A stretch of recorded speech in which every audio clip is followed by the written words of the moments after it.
na ay ni Syagit ug Tagoy ang niabot sa amo nga newsboy. Ang Sunstar gihatod niya karon samtang sayo pa sa kabuntagon. Pagkadungog yun ni Papa, siya kay na excited na ug unsay ni gawa sa luto. Basig nakaigo ang iyang numero. Ang amo asang mami nga usa ka negosyante. Basahon ang bahin sa business, tan-awon ang dollar more ba or less. Ang akong manghud nga estudyante, una mo adto sa iyang klase. Mga headline iyang tirada, kay makatabang mangkuno sa kurso niya. Nibasa, Nibasa, nibasa, Nibasa, nibasa, Nibasa, Nibasa ug Sunstar, nibasa, Nibasa, nibasa, Nibasa, nibasa.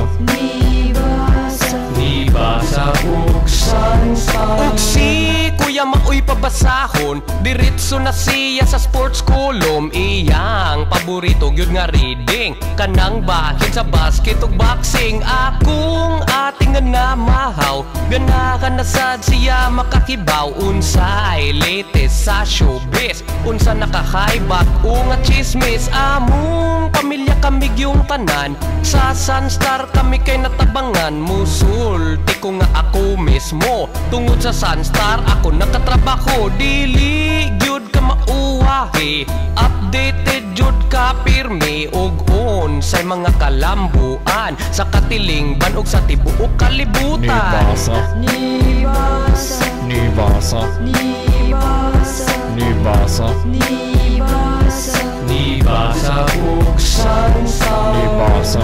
Nibasa, nibasa, Nibasa, nibasa. Nibasa, Nibasa ug Sunstar. Yo, ang Sunstar you don't wanna miss. Ug di makabasa daghan jud ka ug ma-miss. Maunang basta buntag na, sa Sunstar magbasa na kita. Nibasa, Nibasa, nibasa, Nibasa, nibasa, Nibasa, Nibasa ug Sunstar, nibasa, Nibasa, nibasa, Nibasa, nibasa. Nibasa, Nibasa ug Sunstar.